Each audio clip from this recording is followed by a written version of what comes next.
Hello दोस्तों। आज के इकोनॉमी के डिस्कशन वीडियो में हमने जो टॉपिक लिया है वो है prime minister's employment generation program. Question है, consider the following statement regarding prime minister's employment generation program. पहला स्टेटमेंट है, it seeks to generate employment opportunities in rural as well as urban areas through setting up of self employment venture. यह स्वरोजगार उद्यम स्थापित करके ग्रामीण क्षेत्रों के साथ साथ शहरी क्षेत्रों में रोजगार के अवसर उत्पन्न करता है।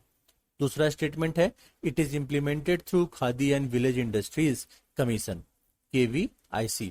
इसे खादी एवं ग्रामोद्योग आयोग के द्वारा लागू किया जाता है। अब ये बहुत ही फैक्चुअल क्वेश्चन है। अगर हमने प्रोग्राम के बारे में पढ़ा हुआ है तो हम बहुत आसानी से इसको सॉल्व कर सकते हैं। तो आइए हम देखते हैं कि PMEGP क्या है, इसके फीचर्स क्या हैं। देखिए, जो PMEGP है, prime minister employment generation programme, ये एक क्रेडिट लिंक्ड सब्सिडी प्रोग्राम है। अब क्रेडिट लिंक्ड सब्सिडी प्रोग्राम का मतलब क्या होता है? क्रेडिट मतलब होता है उधार या लोन या ऋण। तो एक ऐसा प्रोग्राम है जिसके जरिए उधार दिया जाता है या लोन प्रोवाइड करवाया जाता है। और सब्सिडी प्रोग्राम कैसे हो गया कि जो लोन है वो लोन कम इंटरेस्ट में प्रोवाइड करवाया जाता है। तो इसलिए क्या हुआ, क्रेडिट लिंक सब्सिडी प्रोग्राम है। मतलब इसमें सब्सिडी इंटरेस्ट पे लोन प्रोवाइड करवाया जाता है। किसके तहत? Prime minister employment generation programme के तहत। ठीक है। इसके जो सबसे ऊपर जो इसको एडमिनिस्टर करने वाली जो मिनिस्ट्री है वो कौन है? Ministry of micro small and medium enterprises, government of India. तो ministry of micro small and medium enterprises जो है वो इसको एडमिनिस्टर करता है। देखिए, एडमिनिस्टर करना अलग होता है और लागू करना अलग होता है, इंप्लीमेंट करना अलग है। अब ये MSME मिनिस्ट्री के अंडर में ही ये खादी एवं ग्रामोद्योग आयोग है, वो इसको इंप्लीमेंट करता है। ये आपका khadi and village industry commission, वो इसका इम्प्लीमेंटेशन एजेंसी है।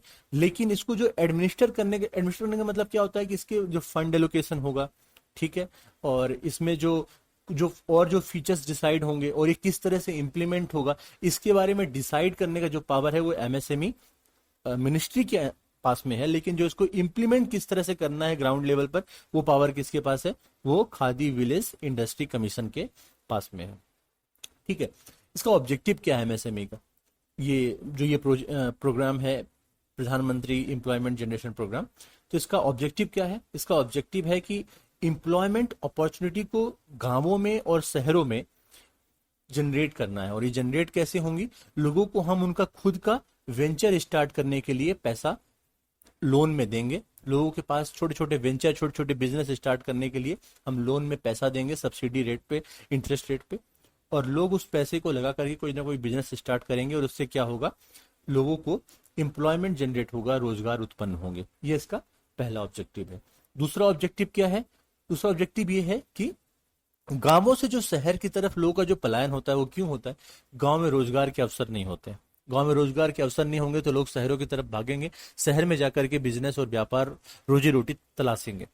तो अगर हम गांव के लेवल पे ही जो वहां रहने वाले आर्टिशियन है, जैसे कि मान लीजिए कुम्हार हो गए या वहां पे कारपेंटर्स हो गए, ठीक है, बढ़ई हो गए, ऐसे जो छोटे छोटे काम करने वाले लोग हैं, अगर वो गांव से शहर की तरफ भाग रहे हैं तो सोल्यूशन इसका ये है कि गांव के लेवल पे ही ऐसा कोई बिजनेस स्टार्ट करवा दिया जाए जहां इन लोगों को काम मिल जाए। तो वो बिजनेस कैसे स्टार्ट होगा? अगर वहां पे हम किसी युवाओं को या बाकी लोगों को ये बोले कि आप बिजनेस प्लान तैयार करिए और आप लोन के लिए अप्लाई करिए और आपको लोन मिल जाएगा और आप बिजनेस स्टार्ट करेंगे। तो जो वहाँ के लोकल जो कारीगर हैं, वहाँ के जो लोकल मिस्त्री हैं, वहाँ के जो लोकल लोग हैं, लेबर्स हैं, वो वहीं पे काम कर पाएंगे। और इससे जो गांव से शहर की ओर जो पलायन होता है लोगों का, वो रुक जाएगा। एक तो है कि रोजगार उत्पन्न करना है, और इसी से जुड़ी हुई जो समस्या है कि लोगों का जो पलायन गांव से शहर की ओर हो रहा है, उसको भी रोकना इसका ऑब्जेक्टिव है। दो इसके ऑब्जेक्टिव है। ठीक है। अब देखिए, इस प्रोग्राम के तहत आप किसी भी तरह का, चाहे वो टेक्निकल काम हो या किसी भी प्रकार का काम जो है, आप किसी प्रकार का बिजनेस स्टार्ट कर सकते हैं, उसके लिए लोन ले सकते हैं। जरूरी नहीं है कि आपका कोई काम जो है वो कृषि आधारित ही हो या फिर और किसी चीज से, खाद्य सामग्री संबंधित हो, कि आप टेक्निकल भी कोई प्रोग्राम स्टार्ट, कोई बिजनेस स्टार्ट कर सकते हैं, गैर टेक्निकल भी कोई बिजनेस स्टार्ट कर सकते हैं। तो गांव के लेवल पे, छोटे लेवल पे, स्मॉल लेवल पर, हाँ, वो बिजनेस जो है, वो जो इंडस्ट्री है, वो छोटे लेवल की होनी चाहिए, बड़े लेवल की नहीं होनी चाहिए। अगर कोई बहुत बड़ा इंडस्ट्रियलिस्ट है और गांव में जाता है और कई एकड़ जमीन वहां पे खरीद करके और बहुत बड़ी इंडस्ट्री लगाना चाहता है, तो वो इस प्रोग्राम के तहत बेनिफिट नहीं ले सकता, उसको यहाँ पे लोन नहीं मिलेगा। और वो सिर्फ और सिर्फ छोटे स्केल की जो इंडस्ट्रीज हैं उनको प्रमोट करने के लिए ये लोन प्रोवाइड करवाया जाता है। ठीक है, मैंने पहले ही बता दिया कि इसे जो है वो नेशनल लेवल पे khadi village industry commission implement करता है, स्टेट लेवल पर खादी विलेज इंडस्ट्री बोर्ड और डिस्ट्रिक्ट लेवल पर डिस्ट्रिक्ट इंडस्ट्रीज सेंटर जो हैं इसको इंप्लीमेंट करते हैं। ठीक है, तो अगर इस इंफॉर्मेशन के बेसिस पे अगर हम क्वेश्चन को देखें, तो क्वेश्चन में दोनों स्टेटमेंट हमें सही लगेंगे, क्योंकि पहला स्टेटमेंट बोलता है कि यह शहर और गांव में स्वरोजगार उद्यम स्थापित करके रोजगार के अवसर उत्पन्न करता है। तो हाँ, बिल्कुल सही बात है। न केवल ये गांवों में बल्कि शहरों में भी, हमने नीचे पढ़ा था कि ये गांवों के लिए भी है और ये शहरों के लिए भी है। न केवल शहर के अंदर बल्कि गांव के अंदर दोनों जगह पे छोटी छोटी इंडस्ट्रीज को स्थापित करना है, उसके चलते वहां पे रोजगार उत्पन्न करवाना है। गांवों को विशेष इसमें ध्यान दिया जाएगा, लेकिन साथ में शहरों में भी इंडस्ट्री खोलने, छोटे छोटे कस्बों में या नगरों में भी छोटी छोटी इंडस्ट्रीज खोलने का, इसमें अगर खोलने का आप प्लान देते हैं तो आपको फंड मिल सकता है। तो पहला स्टेटमेंट सही हो गया। दूसरा स्टेटमेंट है कि इसे खादी एवं ग्रामोद्योग आयोग द्वारा लागू किया जाता है। तो हमने पढ़ा है कि इसको जो इम्प्लीमेंट करने वाली जो एजेंसी है वो कौन है, खादी एवं विलेज इंडस्ट्रीज कमीशन ही है। तो दूसरा स्टेटमेंट भी सही है, तो इसका आंसर सी हो जाएगा, बोथ 1 और 2। अब इसी से जुड़े हुए कुछ टॉपिक है जो हमें समझ लेने चाहिए साथ में, क्योंकि हम जब ये टॉपिक पढ़ रहे हैं, जिन हमने यहाँ पे एमएसएमई का नाम सुना और हमने यहाँ पे खादी एवं विलेज इंडस्ट्री कमीशन का नाम भी हमने इसमें पढ़ा, तो इनके बारे में भी थोड़ा डिटेल में हमको पढ़ लेना चाहिए। दोनों ही बहुत इंपॉर्टेंट टॉपिक है, दोनों इंडिविजुअली इन पे क्वेश्चन यूपीएससी चाहे स्टेट पीसीएस हो या बाकी एग्जाम हो, इनमें प्री और मेंस दोनों पे, चाहे वो ऑब्जेक्टिव हो चाहे वो डिस्क्रिप्टिव टाइप क्वेश्चन है, दोनों प्रकार के क्वेश्चन इसमें से आते हैं। और बहुत ही बर्निंग इशू ये हमेशा से रहे हैं एमएसएमई, क्योंकि किसी भी देश की इकोनॉमी के लिए एमएसएमई बहुत इंपॉर्टेंट है। जो असली जो रोजगार होता है, असली जो प्रोडक्शन होता है, वो एमएसएमई मतलब कि छोटे स्तर पे जो इंडस्ट्रीज होती हैं उनके जरिए ही होता है। जो बड़ी बड़ी इंडस्ट्रीज हैं वो बड़े प्रोडक्शन करती हैं, लेकिन लार्ज स्केल पे अगर पूरे इंडिया में या पूरे किसी इकोनॉमी में अगर कोई प्रोडक्शन होता है और एम्प्लॉयमेंट जनरेशन होता है, तो वो इसके जरिए ही हो पाता है, आपके एमएसएमई के जरिए ही। तो एमएसएमई देखिए, ये micro small and medium enterprises जो हैं, अगर हम इंडिया की बात करें तो इंडियन कॉन्टेक्स्ट में इतने इंपॉर्टेंट क्यों है कि 36.1 मिलियन यूनिट्स जो है पूरे इंडिया में, टोटल कितनी यूनिट्स हैं इसकी, 36.1 मिलियन। ये डेटा आप याद रखिएगा, आप मेंस एग्जाम में इसको बढ़िया से यूज कर सकते हैं। 36.1 मिलियन यूनिट्स जो हैं वो पूरे इंडिया में फैली हुई है, मतलब कि 36.36.1 मिलियन जो इंडस्ट्रीज हैं छोटे लेवल की, छोटे छोटे इंडस्ट्री जो हैं वो पूरे इंडिया में फैली हुई हैं, जो एमएसएमई के अंदर आती हैं। इसके साथ साथ अगर हम देखें तो मैन्युफैक्चरिंग सेक्टर में 6.11% की जो जीडीपी है मैन्युफैक्चरिंग सेक्टर की, वो एमएसएमई से आती है। सर्विस सेक्टर में अगर हम देखें तो ये जो एमएसएमई है उससे लगभग 24.63% जो जीडीपी है सर्विस सेक्टर की, वो कहाँ से आती है, एमएसएमई से आती है। अगर हम और एक डेटा की बात करें तो एमएसएमई मिनिस्ट्री ने 2025 तक जब भारत की इकोनॉमी 5 ट्रिलियन की बन जाएगी, उसमें 50% जीडीपी का हिस्सा एमएसएमई से होगा, ऐसा डिसाइड किया है। तो एमएसएमई मिनिस्ट्री ने एक टारगेट बनाया है, बहुत ही एम्बिशियस टारगेट बनाया है। टारगेट ये है कि 2025 में जब भारत की जीडीपी 5 ट्रिलियन की इकोनॉमी हो जाएगी, उस टाइम पे भारत की जीडीपी का 50% जो है वो एमएसएमई से आएगा। इसके साथ ही सबसे इंपॉर्टेंट फैक्ट ये है, जो कई बार एग्जाम में क्वेश्चन के रूप में पूछ चुका है, कि वो ये इंडिया से जो टोटल ओवरऑल जो एक्सपोर्ट होता है उसका 45% जो है वो एमएसएमई से होता है।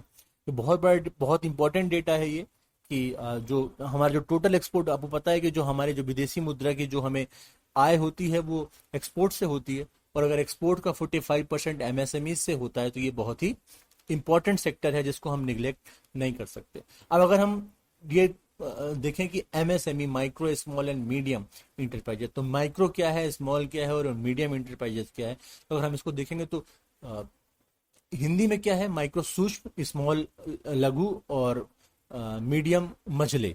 ठीक है, तो सूक्ष्म, लघु एवं मझले उद्योग इसको हिंदी में बोलते हैं। तो अगर क्लासिफिकेशन हम देखें, क्लासिफिकेशन क्या है, किस बेसिस पे किसी इंडस्ट्री को या एक माइक्रो इंडस्ट्री कहा जाता है, किस बेसिस पे स्मॉल और किस बेसिस पे मीडियम कहा जाता है, तो जो एमएसएमई मिनिस्ट्री की जो ऑफिशियल वेबसाइट है, अगर उस पर हम देखें तो उन्होंने एक वहाँ पे क्लासिफिकेशन डाला हुआ है, जो मैंने यहाँ पे स्क्रीनशॉट लेकर आपको ऐड किया है कि 1 जुलाई 2020 से ये रिवाइज क्लासिफिकेशन है। इसलिए भी ये एमएसएमई टॉपिक बहुत इंपॉर्टेंट है, क्योंकि अगर जो क्लासिफिकेशन है वो रिवाइज हुआ है मिनिस्ट्री द्वारा, इसलिए ये एग्जाम में पूछ सकता है। और जो ये रिवाइज क्लासिफिकेशन है, जो वो 1 जुलाई 2020 से इम्प्लीमेंट होना है, और इस नए रिवाइज्ड क्लासिफिकेशन के अकॉर्डिंग अगर कोई इंडस्ट्री में जो टोटल इन्वेस्टमेंट है, अगर वो 1 करोड़ से कम है और अगर उसका सालाना जो टर्नओवर है वो 5 करोड़ से कम है, तो उसको हम माइक्रो इंडस्ट्री बोल सकते हैं। और अगर कोई इंडस्ट्री ऐसी जिसमें जो इन्वेस्टमेंट किया गया है प्लांट और मशीनरी में, अगर वो 10 करोड़ से कम है और अगर उसका सालाना टर्नओवर 50 करोड़ से कम है, तो उसे हम स्मॉल इंडस्ट्री कह सकते हैं। और अगर कोई ऐसी इंडस्ट्री है जिसपे लगभग 50 करोड़ की मशीनरी और प्लांट पे इन्वेस्टमेंट किया गया है और उसका सालाना जो टर्नओवर है वो 250 करोड़ से कम है, तो उसे हम मीडियम इंटरप्राइजेस कहेंगे। तो जो देखिए, जो एमएसएमई जो सेक्टर होते हैं, बहुत सारी इन्हें छूट मिलती है। ठीक है, तो जो एमएसएमई सेक्टर है, क्योंकि देश की इकोनॉमी बहुत डिपेंडेंट है इस पे, छोटे छोटे लोग करते हैं एमएसएमई जो है वो। ये भी देखा गया है कि अगर हम जाति व्यवस्था के तहत अगर बात करें तो उस पे निचले तबके के लोग या निचले ऐसे लोग जो पिछड़ी जातियां हैं, तो पिछड़ी जातियों का सबसे अधिक जो रोजगार जो सृजन होता है वो एमएसएमईज के जरिए ही होता है। इस पर्सपेक्टिव से भी एमएसएमईज बहुत इंपॉर्टेंट है। ठीक है, तो ये क्लासिफिकेशन है, नया क्लासिफिकेशन जुलाई से इंप्लीमेंट हो रहा है, इसलिए ये बहुत इंपॉर्टेंट है, हमें ये याद रखना है। दूसरा है जो हमने ऊपर लगातार पढ़ा, वो है खादी एवं विलेज इंडस्ट्रीज कमीशन। तो ये खादी एवं ग्रामोद्योग आयोग जो है, इसके बारे में थोड़ा सा हम लोग जान लेते हैं। देखिए, ये एक वैधानिक निकाय है, संविधिक निकाय है, विधिक निकाय है। मतलब कि इसको एक विधान ला करके या एक्ट ला करके इसको एस्टेब्लिश किया गया है। ये एक संवैधानिक निकाय नहीं है, कॉन्स्टिट्यूशन में कोई जिक्र नहीं है इसका, ये एक विधिक निकाय है। और 1957 में एक एक्ट लाया गया था, खादी एवं विलेज इंडस्ट्रीज कमीशन एक्ट 1956। उस 1956 के एक्ट के तहत पे 1957 पे इसकी स्थापना की गई थी। ठीक है, इससे पहले 1957 के पहले एक all India khadi and village industry board था, उसको इसने रिप्लेस किया। पहले एक बोर्ड की स्थापना की गई थी एग्जीक्यूटिव ऑर्डर के जरिए, उसको रिप्लेस करके एक विधिक निकाय बनाया गया, जिसके लिए एक्ट लाया गया 1956 में। वो एक्ट था khadi and village industries commission act 1956। ये एक एपेक्स बॉडी है, नोडल एजेंसी है, किस चीज के लिए, ये ministry of micro small and medium enterprises के अंतर्गत जो ग्रामीण लेवल पर या ग्रामीण इंडस्ट्री जो है, छोटी इंडस्ट्री जो है या जो स्मॉल स्केल की इंडस्ट्रीज हैं, उनको रेगुलेट करने के लिए, उनको प्रमोट करने के लिए, फैसिलिटेट करने के लिए, उनको असिस्ट करने के लिए, उनका विकास करवाने के लिए, इन सब चीज़ों के लिए छोटे लेवल पे जितने व्यापार होते हैं, इंडस्ट्रीज होती हैं, उनका डेवलपमेंट और उनको प्रमोट करने के लिए ये एक नोडल एजेंसी है।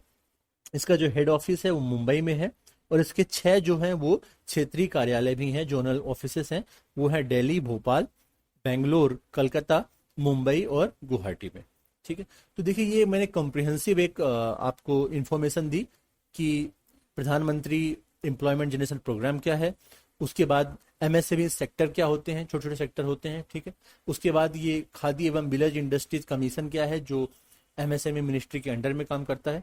तो इसमें से बहुत सारे क्वेश्चंस बहुत सारे एग्जाम्स में ऑलरेडी पूछे जा चुके हैं, और आगे आने वाले एग्जाम्स में भी बहुत अधिक संभावना है।